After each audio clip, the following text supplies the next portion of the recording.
Welcome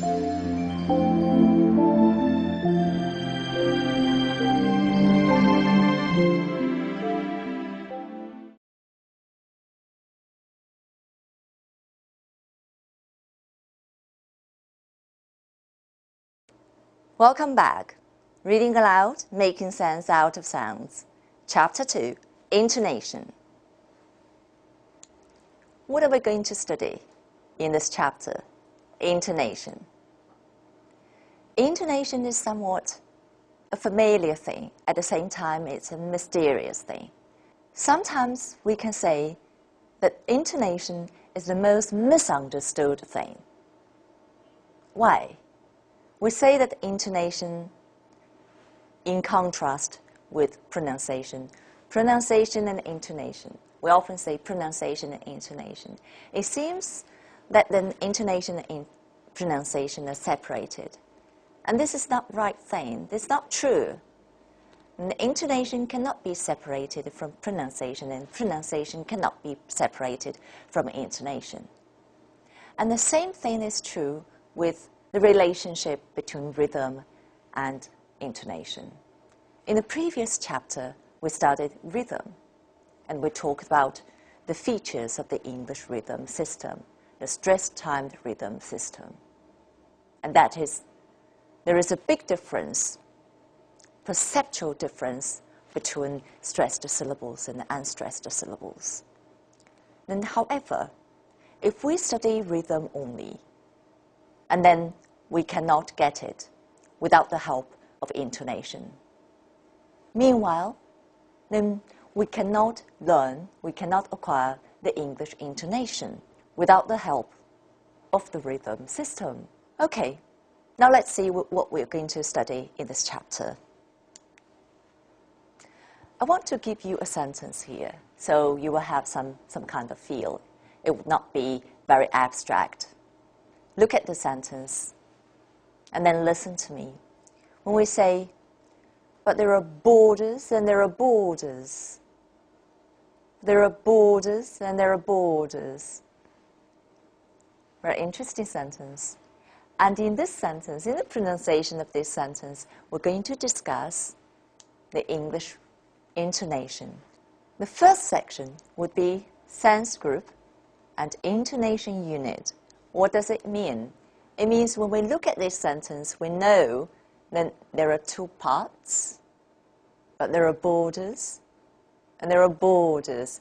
There are two parts, and the two parts are called sense group in terms of meaning, and intonation unit in terms of pronunciation.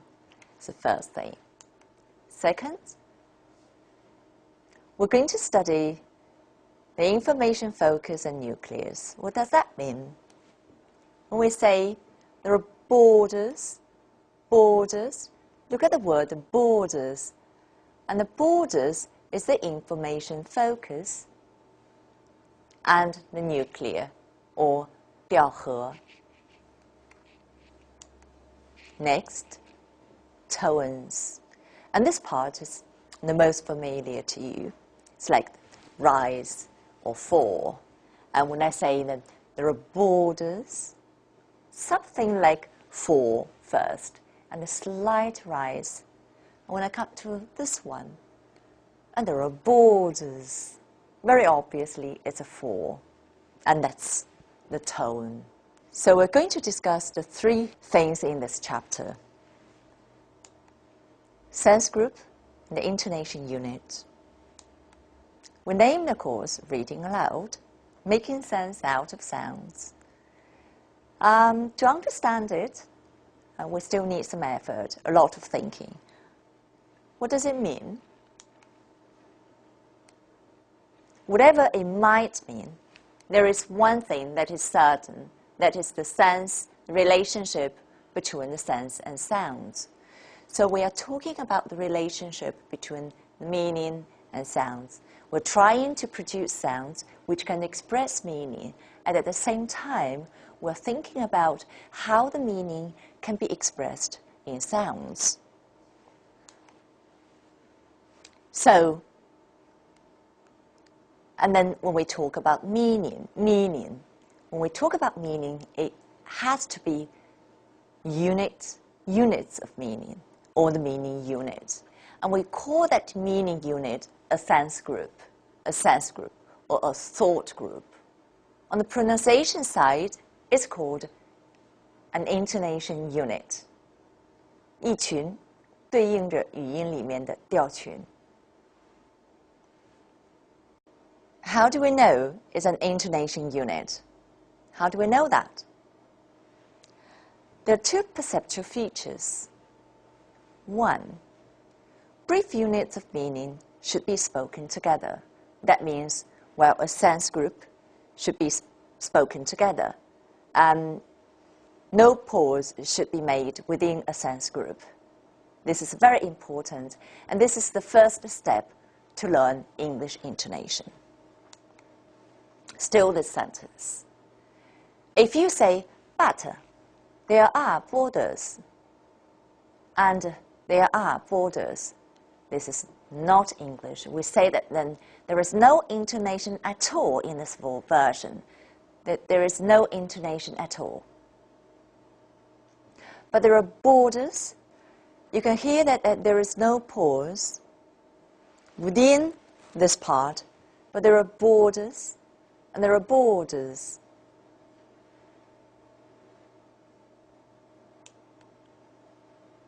More examples. Look at the sentences here.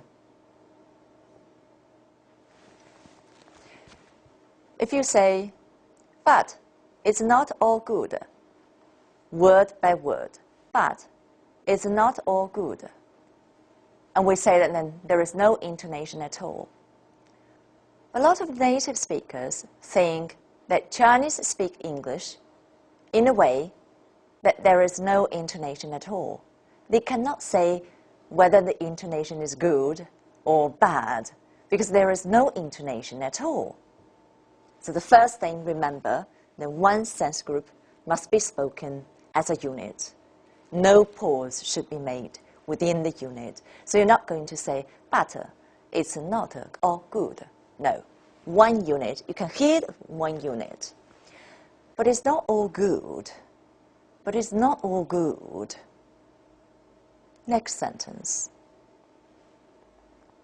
You cannot say, that could make us embarrassed or ashamed. No intonation at all. The first step to intonation is to make sure that a sense group should be spoken as a unit. No pause should be made in between.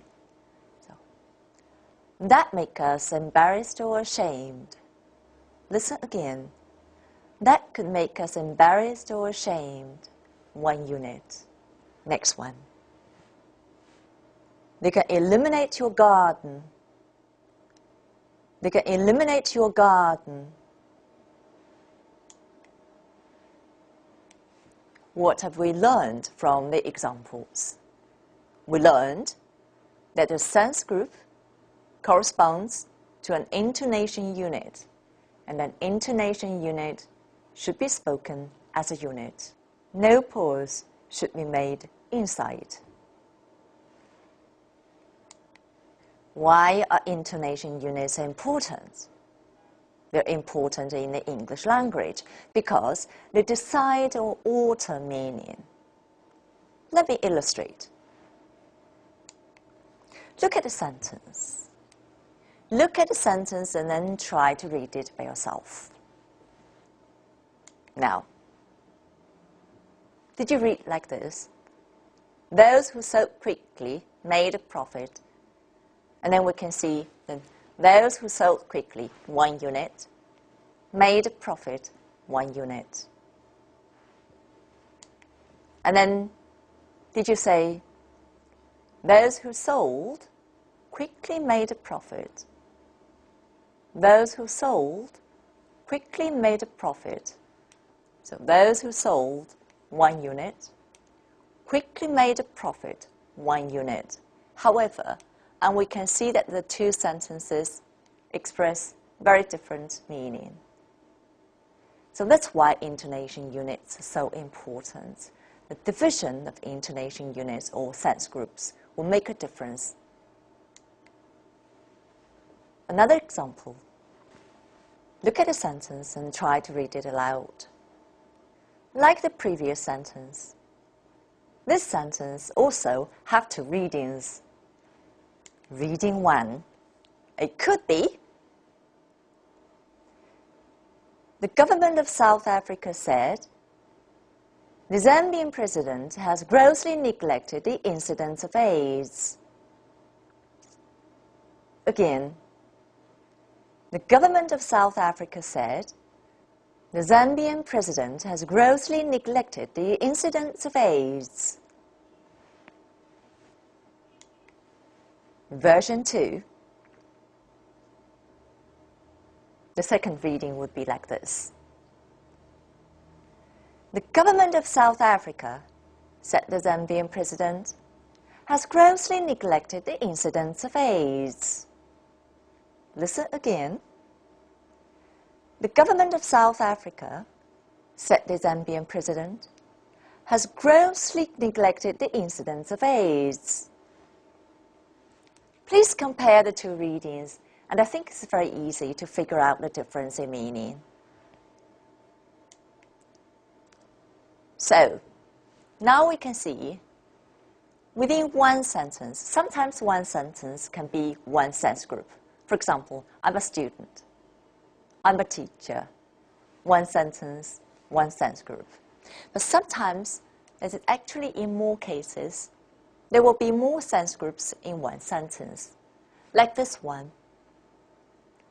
Those who sold quickly made a profit, two sense groups within one sentence. How do we perceive, how can we hear the division of sense groups? Yes, there are features. First, very short internal pauses. We can hear very short internal pauses. For example, here. Those who sold quickly made a profit. A very short pause, internal pause here is made. And next, a slightly longer terminal pause at the end of the utterance. For example, here. This is the end of the utterance. So profit sounds longer than quickly. Again, those who sold quickly made a profit. Compare the two pauses. This is a very brief pause, and this is a longer one. That's the difference. Practice. Look at this passage.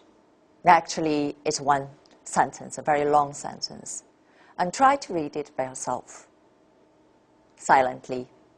Now let's see if you have made the correct divisions of the sense groups between the intonation units.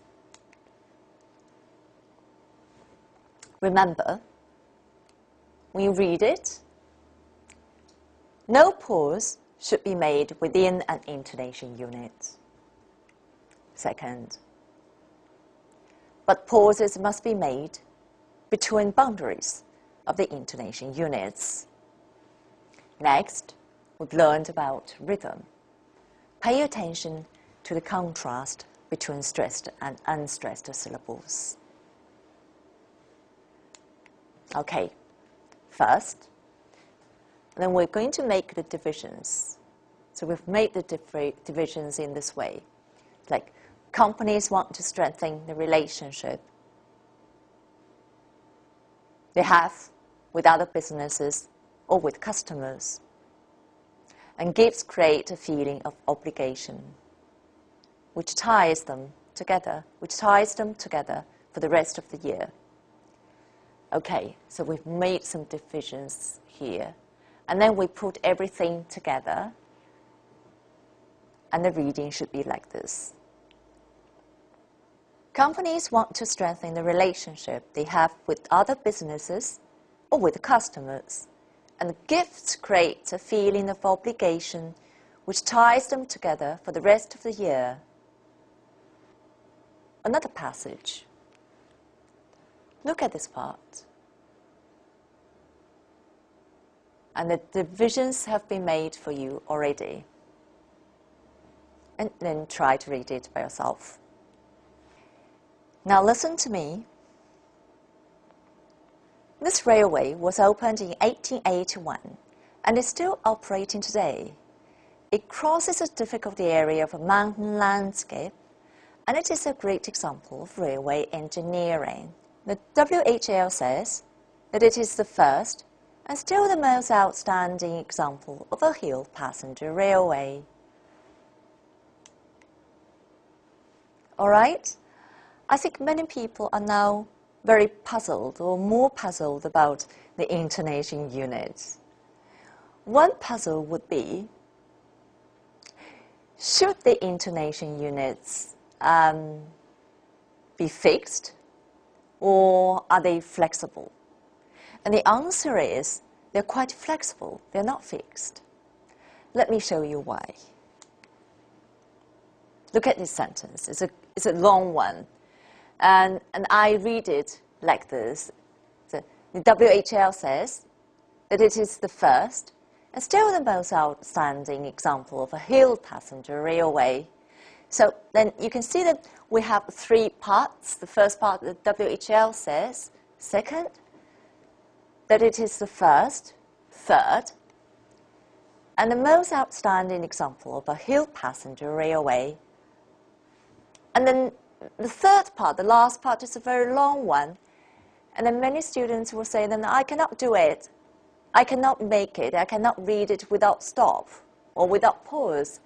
How can I do it in a correct way if I cannot speak so quickly without stop? Yes, there are ways.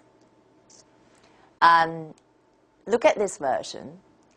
You can read like this. The WHL says, one intonation unit,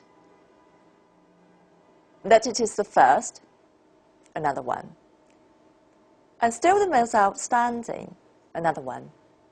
Example of a hill passenger railway. Okay, and you can actually make quite a lot of intonation units here. However, you have to pay attention to some tricks here. You can do it, but then you have to do it in the correct way. Listen to the difference. The first one. And still the most outstanding example of a hill passenger railway. And then this part. And still the most outstanding example of a hill passenger railway. You cannot do like this. And still the most outstanding example of a hill passenger railway. This is not the correct way. Anyway, even though we have two versions, the first version sounds more fluent and the second less fluent. But sometimes we want to emphasize not just for fluency. If you want to emphasize, and you can still speak very slowly, and people tend to speak very, very clearly. Okay, sense group and the intonation unit. We say that a sense group corresponds to an intonation unit. They are the same thing. And the sense group is a thought group. A thought group, that means a oneness of meaning. And then we discussed that within the sense group or within the intonation unit, no pause should be made. However, pauses must be made between boundaries of intonation units.